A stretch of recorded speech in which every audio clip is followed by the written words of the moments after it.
Good morning, my beautiful people. How are we all doing? I hope we are well.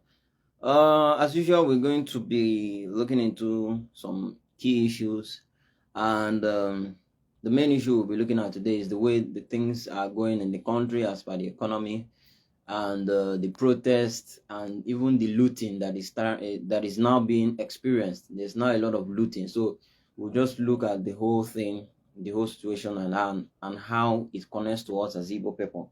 There's one thing that we must realize, and that is the fact that as far as the Igbo people continue to be entangled with the Nigerian system, the Nigerian Federation, and all that, sadly, we must always talk about Nigeria, whether we want to or not, because unfortunately, we are entangled with the country.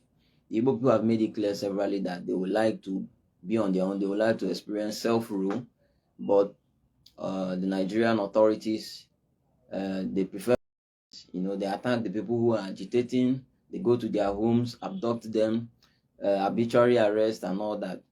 But that is, by the way, that is not what we'll be looking at today. Today we are looking at the situation of the country and how things are playing out in the country and why we must always be cautious. Now, as the whole thing is going on, we have seen instances of stampede. There was a time the government came out and said, "Oh, go to some custom locations, in the country and get rice for about 10,000 naira or so." I think it was half bag of rice. And then in the struggle, some people were trodden on. The crowd just stepped on some people, and about, I don't know how many people, maybe about half a dozen or a dozen people in that struggle. And also there were videos where we saw people in Lagos there, a mob, in fact a crowd of people were trying to scale the fence into the customs facility so that they can go and get the rice. And we even saw Nigerian soldiers as part of those people struggling. They were struggling to climb in and go and get that rice by any means possible, and they were stepping on each other. All these videos, you can see it on the screen. I'll be adding some of these videos, so as I'm explaining, you can see what is playing out. You can see it for yourself. Now, all these things are signs that the economy is going down, and it's going down per second right now. It's going down per second. You have an instance in Katsina. In fact, between, let's say, now and the last 14 days, in the space of 2 weeks, there's been a lot of reports of looting, especially in northern Nigeria. A lot of reports of looting. Now, in Katsina, there was a video that came out, and I think the trucks were trying to cross over to Niger Republic or something.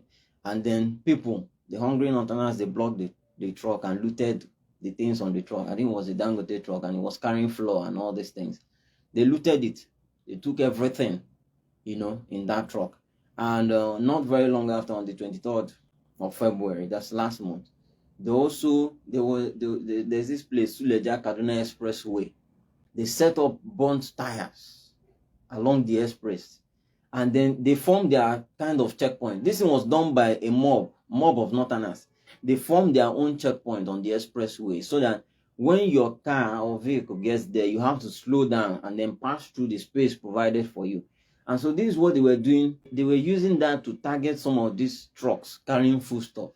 You see, so unfortunately, if your vehicle is going there and you have some foodstuff there, you will lose it because they will loot everything. And if you struggle, they might even, just eliminate the person.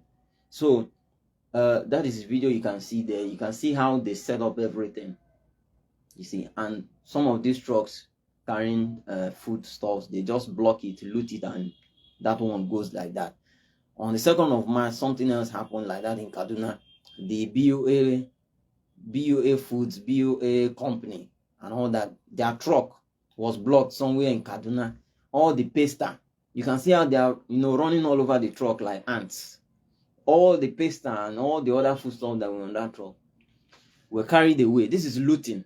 This is actually caused by hunger because they don't have any alternative. I'm not siding or blaming anybody, but I'm bringing this out so that people can see, especially our people, can see how things are playing out gradually, to see that the situation is shifting to the worst. Actually, the situation is actually shifting to the worst. So everybody has to be very vigilant at this time. That is the truth. That is mulanya of ma. Once it starts like this, You don't know where it's going to end, and you don't know the direction it's going to take. So people need to be aware of what is happening. You see. So that incident in Kaduna was on the 2nd of March. Just the next day, on the 3rd of March, they went to FCTA warehouse. It was reported as NEMA warehouse. It wasn't NEMA. FCTA Agricultural Department warehouse in Abuja there. They entered there, carried the bags of rice and corn and beans that they got there. You see. And so the government of Nigeria is very funny. In response to that incident at FCTA, the government came out, instead of coming out to announce that these are the plans for the citizens. The government instead came out and said they will increase the security in all these federal warehouses. Can you imagine?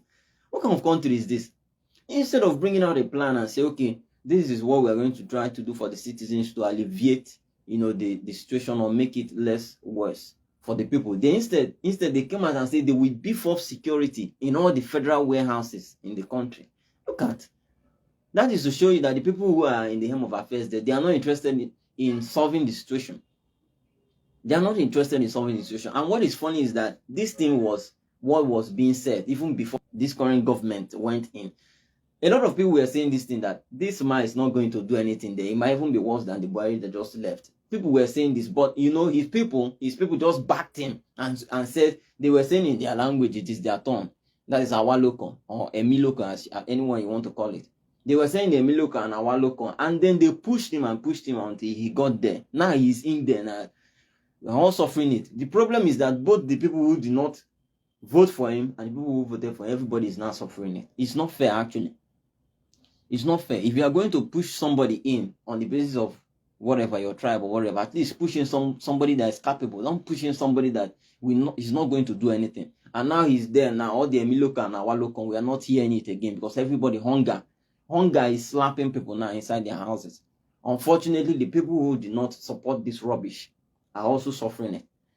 You see. And so that is how the looting is going. Still, the next day after that looting at FCTA, there was still another looting still in Abuja there. So you can see that this looting is concentrated more in the north. Of course, that's where the poverty is working on two legs in Nigeria. Northern Nigeria is one of the poorest places in the whole world. When they call Nigeria the poverty capital, you don't understand why. It is because of Northern Nigeria. The poverty is extremely high. There's nothing going on there. There's nothing going on there. And unfortunately for them, they don't even embrace education. Assuming they embrace education, you can say, okay, these people may be able to find a way out. But these are people who are completely dependent. No education, nothing. So you can see that there's a lot more looting over there going on. So the next day, on the 4th of March, day Abuja, I think they say it was a truck or a vehicle carrying some bags of foodstuff, corn and all that. They blocked it and looted everything. You can see the video. They looted everything and took it away. Some people even took as much as two bags each person. They looted it and just took it away. So these are how things are just playing out in the country, which will make the wise person, the person who is self-conscious, you should be able to tell yourself that I need to be careful the way this thing is going, the way the whole thing is going. Because what you need to ask yourself is, if there's no solution in sight. Somebody asked a question which I repeated on my Twitter profile. The person asked, when there is nothing else to loot, what are these people, this mob you are looking at, where do you think they are going to target next? And that's a very good question. When you don't see any truck on the road anymore, when you don't see the Dangote truck or BUA truck to loot, where are these hungry people going to target next? That is what you should be thinking. So I'm just trying to get this out there to make sure that our people na emulanya kita. Onye obuna ga-eke nkwụcha. Onye obuna ga-eke nkwụcha kita maka na obodo a nwezi si cha lele. Obodo nwezi si cha nwezi. Ife anyị na yo Chineke bụ si kewa obodo a. Ka anya wajile aka kewa obodo a. Because ịbịa ka imebi ya n'ike kita na esolu gị n'ike. Afa na adị ike na arụ anyị ọfụma. Ndị Nigeria na-adị ike na-arụ anyị ifugo. So the way things are going on, onye ọbụla ga-eke nkwụcha ifugo. So no ka o si wede, maybe in a few hours or maybe tomorrow you will hear something like this also, because there's no solution. You might hear another incident like this again. You see, as it's going on in northern Nigeria, is also going on in West. There's poverty there also. There's poverty there. They are doing hunger protest, and then they came out and insult people and say, why are you not joining the protest? Is it by force for Igbo people to join? I'm very happy with the fact that a lot of Igbo people did not join in those protests. Hunger protests for where? We might be hungry too, because our own food is not falling from heaven. We might be hungry, but we will not necessarily join that protest, because the rest, the East is a part of the country that was saying that this current government, if it should go in, then it's going to be trouble. And now you're asking them to protest. Protest for what? They told you before the election. During the election, they reminded you. Now, when things are going bad, you tell them that they are not protesting. Some people even came out to make videos to insult the people of the East. That the people of the East are this and that. All manner of insults. People from the West, people from the North. That the people of the East are this and that because they didn't join your protest. It's a must for them to join your protest. I'm very happy that the people did not join any protests in Nigeria. What are you joining the protest for? They've told you, they've been telling you all these years. They told you throughout the 8 years of Buhari's tenure. They told you before this current government came in. You did not listen. You are voting based on tribe. And you are voting on entities into that place. Now, when the whole thing begins to go down, then you come out to do hunger protest. So that is it. I'll be talking about something else in the next video. I will bring it up this because there's another issue boiling somewhere closer to the coast. I'll be talking about that maybe in the next video and the next 2 videos. Thank you for listening.